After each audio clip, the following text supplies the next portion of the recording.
Il reste plus que 50 jours avant Avengers Infinity War. Vous connaissez la routine, je présente un personnage tous les 10 jours jusqu'à Avengers 3 pour faire comme une sorte de décompte. Et aujourd'hui on s'attaque au dieu nordique, j'ai nommé Thor. Pour commencer, nous allons nous intéresser à son apparence. Elle ne devrait pas trop changer au niveau de la coupe de cheveux et de la tenue, mais en revanche pour son cache-œil, on ne sait pas s'il va le garder ou s'il va récupérer son ancien œil. Les produits dérivés sèment le doute. Comme vous pouvez le remarquer sur ces figurines, on voit Thor avec ses deux yeux, mais peut-on vraiment se fier complètement à ces objets? Qu'en pensez-vous? Pour moi, Thor gardera son cache-œil, ça permet de bien marquer l'évolution du personnage, comme par exemple avec sa nouvelle coupe de cheveux qu'il gardera.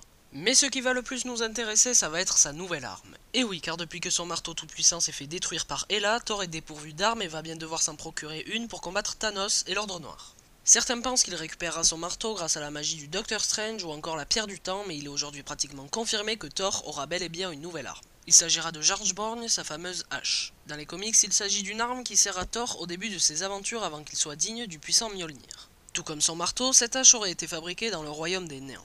Avengers Infinity War pourrait très bien s'inspirer de cette histoire et il semble que ce soit le cas. En effet, lorsque Thor, Rocket et Bébé Groot voguent dans l'espace dans ce petit vaisseau aperçu lors des trailers, il semblerait qu'ils soient partis pour aller chercher sa nouvelle arme.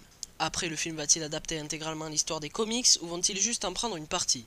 La hache sera-t-elle fabriquée ou la verra-t-on se faire forger sur place? Nous verrons bien.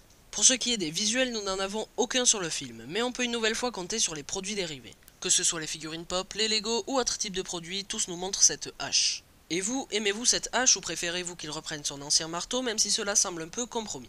Donnez-moi votre avis et proposez-moi un prochain personnage dans les commentaires. Le super-héros qui récoltera le plus de votes sera le prochain. Sur ces quelques mots, je vous laisse, c'était votre Dr Marvel, bye.